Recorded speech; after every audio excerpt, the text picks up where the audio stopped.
পশ্চিমী দুনিয়ার কোপে ইউনুস, তাইওয়ান নিয়ে ইউনুসের মন্তব্যে রুষ্ট আমেরিকা। তাইওয়ান চীনের অংশ, সে দেশের স্বাধীনতা প্রশ্নই ওঠে না। চীন ও বাংলাদেশের যৌথ বিবৃতিতে দাবি। তীব্র প্রতিক্রিয়া তাইওয়ানের, তারা স্বাধীন ও সার্বভৌম দেশ এবং এই তাইওয়ান বিতর্ক বেশ কয়েক বছর ধরে চলছে, যেখানে তাইওয়ানে নিজেদের অধিকার পেতে চায় চীন এবং সেই মতো তারা তাইওয়ানের দিকে নজর দিয়ে বসে রয়েছে। কিন্তু আমেরিকা বারবার এই চীনের এই তাইওয়ান প্রীতিকে বিরোধিতা করেছে। আমরা যখন দেখেছিলাম জো বাইডেন, যিনি যখন প্রেসিডেন্ট ছিলেন আমেরিকার, সেই সময় জো বাইডেন যেরকম বিরোধিতা করেছিলেন, এছাড়া ট্রাম্পের অবস্থানও কিন্তু একই রয়েছে। সেক্ষেত্রে এবার তাইওয়ান নিয়ে ইউনুসের মন্তব্যে রুষ্ট আমেরিকা। তাইওয়ান চীনের অংশ, সে দেশের স্বাধীনতার প্রশ্নই ওঠে না। যদিও তাইওয়ান বারবার নিজেকে চীনের থেকে আলাদা রেখেছে এবং তারা বলেছে তারা স্বাধীন ও সার্বভৌম দেশ বলেই তাইওয়ান বারবার দাবি করেছে। এবং আমেরিকা যখন তাইওয়ান নিয়ে কথা বলে তখন চীনও রুষ্ট হয় এবং তারা বলেছে, আমেরিকাকে বারবার হুঁশিয়ারি দিয়েছে, সতর্ক করেছে যে তাইওয়ান তাদের নিজস্ব সমস্যা, সেটা থেকে যেন আমেরিকা দূরে থাকে। এ বিষয়ে বিস্তারিত কথা বলবো। আমাদের সঙ্গে সরাসরি নিউজরুম থেকে রয়েছেন আমাদের পলিটিক্যাল এডিটর আশিস চট্টোপাধ্যায়। আশিস দা, এবার তাহলে কি হতে পারে? কারণ তাইওয়ান নিয়ে চীনের একটা বরাবর তাইওয়ানের দিকে নজর রয়েছে, পাশাপাশি আমেরিকা তাইওয়ানকে বারবার সমর্থন জানিয়েছে এবং তাইওয়ান তাদের স্বাধীন এবং সার্বভৌম দেশ বলে দাবি করে। সেক্ষেত্রে ইউনুসের এই মন্তব্যের পরে কি হতে চলেছে? দেখো, তাইওয়ান চীনেরই অংশ, এটা বরাবর চীনা সরকার, যে সরকার এখনো আছে, তারা বলে এসেছে যে সাম্রাজ্যবাদের কবলে যখন ছিল চীন, তখন তাইওয়ানকে আলাদা করা হয়, কিন্তু সেটা সাম্রাজ্যবাদের কাজ। তাইওয়ান আসলে চীনেরই অংশ।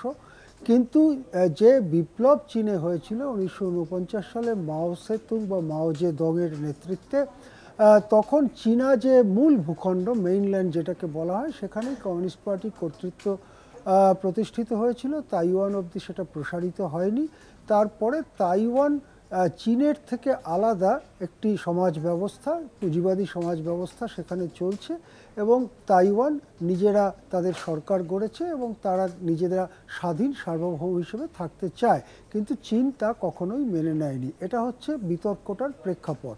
চীনের এই নীতি, তাইওয়ানকে অন্তর্ভুক্ত করে এই নীতিকে বলা হয় ওয়ান নেশন পলিসি, যে তাইওয়ান এবং চীন একই দেশ, তার রাজধানী বেজিংয়ে। এটা হচ্ছে চীনের বক্তব্য।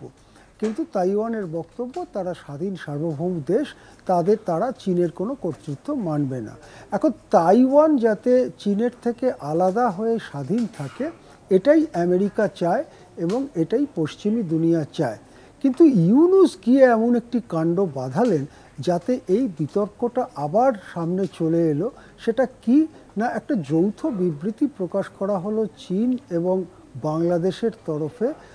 যখন ইউনুস বেজিংয়ে গিয়েছিলেন, সেখানে চীনের প্রেসিডেন্ট শি জিনপিংয়ের সঙ্গে তার বৈঠক হয়। বৈঠকের পরে যৌথ বিবৃতি প্রকাশিত হয় এবং তাতে দেখা যায় যে চীনের সঙ্গে সুরে সুর মিলিয়ে বাংলাদেশের প্রধান উপদেষ্টা ইউনুসও বলছেন যে তারা ওয়ান নেশন পলিসিতে বিশ্বাস করেন এবং তার অর্থ হচ্ছে যে তাইওয়ান চীনেরই অংশ, কোনো স্বাধীন দেশ নয়, এটাতে বাংলাদেশও বিশ্বাস করে। এই কথাটা বলবার পরেই তাইওয়ানের তরফ থেকে তীব্র প্রতিক্রিয়া জানানো হয় এবং বলা হয় যে তাইওয়ান স্বাধীন এবং সার্বভৌমই থাকবে, তারা চীনের অংশ হবে না। এবং বাংলাদেশ এবং চীনকে পরামর্শ দেয় তারা বরং যেন গণতন্ত্র, শান্তি ইত্যাদির দিকে নজর দেয়। এখন বাংলাদেশে গণতন্ত্রকে যেভাবে গলা টিপে হত্যা করা হচ্ছে, যেভাবে হিংসা ছড়াচ্ছে সংখ্যালঘুদের ওপরে বা রাজনৈতিক বিরোধীদের ওপরে, সেদিকে ইঙ্গিত করেই তাইওয়ান ওই কথা বলেছে বলে অনেকে মনে করেন। এখন যেহেতু পশ্চিমী দুনিয়া, বিশেষ করে মার্কিন যুক্তরাষ্ট্র, তাইওয়ানের পাশে শক্তভাবে দাঁড়িয়ে আছে, মার্কিন যুক্তরাষ্ট্র কিছুতেই চীনকে তাইওয়ানের অধিকার বা দখল নিতে দেবে না, এটাই মার্কিন যুক্তরাষ্ট্রের অবস্থান।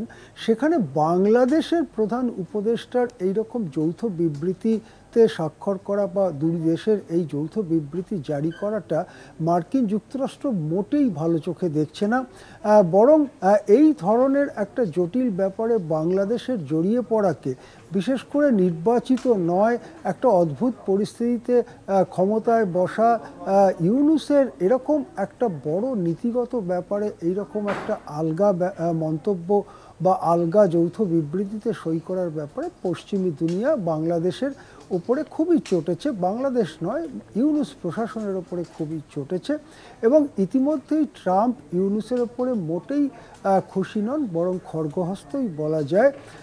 সেই জিনিসটা আরও বাড়িয়ে দিল এই তাইওয়ান প্রসঙ্গে বাংলাদেশের অবস্থানের ফলে, যেটা মনে করা হচ্ছে যে পশ্চিমী দুনিয়া তাইওয়ানের পাশেই দাঁড়াবে। চীনের সঙ্গে পশ্চিমী দুনিয়ার সম্পর্কের যে আলো ছায়া সেটা তো চলতেই থাকে, দশকের পর দশক ধরে সেটা চলছে, কিন্তু তাইওয়ান প্রশ্নে বাংলাদেশকেও কিন্তু বিরোধী শিবিরের একটি দেশ বলে ধরে নেবে এবারে পশ্চিমী দুনিয়া, এবং পশ্চিমী দুনিয়া নিশ্চয়ই তাইওয়ানের সঙ্গে সুর মিলিয়ে কিছু জবাব দেবে বাংলাদেশকে, সেটাই মনে করেন পর্যবেক্ষকদের অনেকেই। ধন্যবাদ আশিস। আমাদের সঙ্গে নিউজরুম থেকে সরাসরি ছিলেন আমাদের পলিটিক্যাল এডিটর আশিস চট্টোপাধ্যায়।